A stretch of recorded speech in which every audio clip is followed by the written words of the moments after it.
The Lord be with you. And with your spirit. A reading from the Holy Gospel according to Matthew.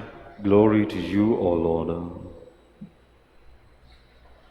Jesus said to his disciples, "Do not think that I have come to abolish the law or the prophets.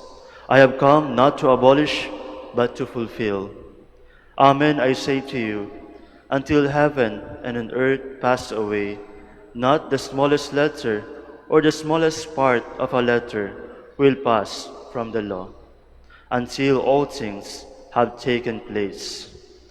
Therefore, whoever breaks one of the least of these commandments and teaches others to do so will be called least in the kingdom of heaven.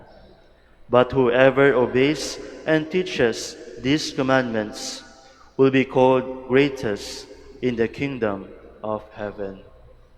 The Gospel of the Lord. Praise to you, Lord Jesus Christ. Please be seated.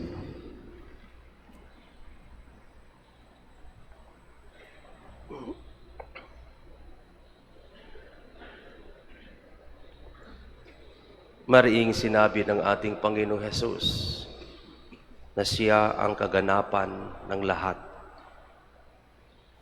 Siya ang sugo na magbibigay ng liwanag, ng kaganapan ng sinasabi kahit mula pa noong sa lumang tipan. Ano nga ba ang mayroon ang ating Panginoong Hesus? At ito'y kanyang nabanggit sa kanyang tagapakinig. Kahit sa kanyang mga pangangaral, ay palagi niyang sinasabi, siya ang sugo ng Ama upang maganap ang kagustuhan ng Ama sa sanlibutan. Nandoon na ang batas, nandoon na ang lahat, ngunit kulang pa rin, hindi pa rin nakikita sa pamumuhay ng tao, sa kanilang pang-araw-araw na pakikitungo sa kapwa. Alam nila ang batas, ngunit kulang. Hindi isinasabuhay, hindi nagaganap. Kaya nga't dumating ang ating Panginoong Hesus, siya na ang naging kaganapan. Sinasabi nga, kapag siya'y nangangaral, sila'y namamangha. Ito'y bagong ideolohiya, bagong pangangaral, sapagkat mababaw ang pagkakilala, ang pagsasabuhay ng mga tao sa batas na kanilang kinagisnan.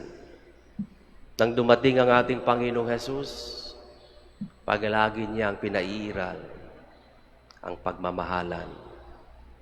Palagi niyang pinaiiral na dapat makikita sa buhay ng bawat tao ang kanilang sinasabi.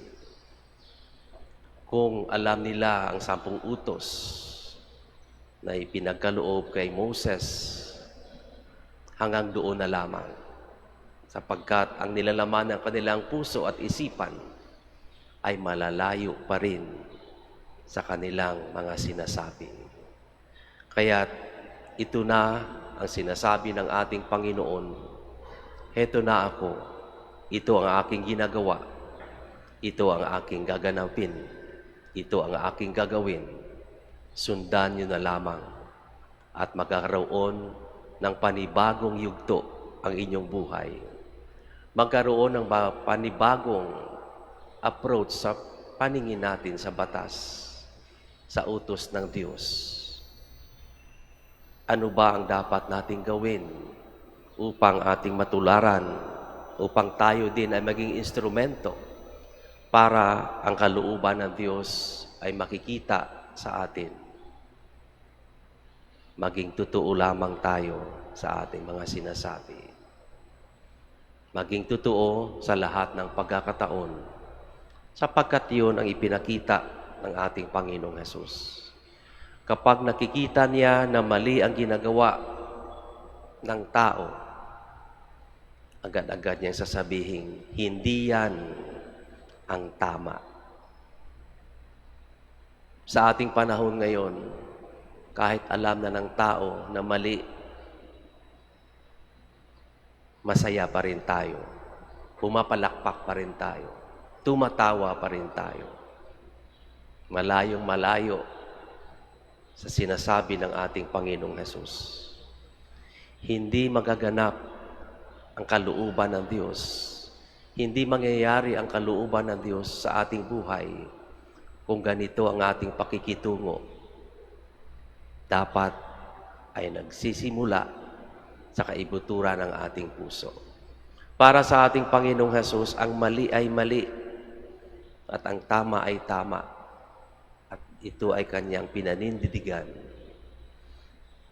Nawa tayo din ay matutong panindigan ang tama, ang katotohanan, ang tunay na pagmamahal, ang tunay na kapayapaan, ang tunay na pagmamalasakit, sapagkat ito ang pinakita ng ating Panginoon na sa tuwing tayo'y ipinagmamalaki natin na tayo'y anak ng Diyos, na tayo'y nagsisimba, na tayo'y sumusunod sa Kanyang kalooban, nawa ay maisip nating sundan, gawin ang sinasabi ng ating Panginoon.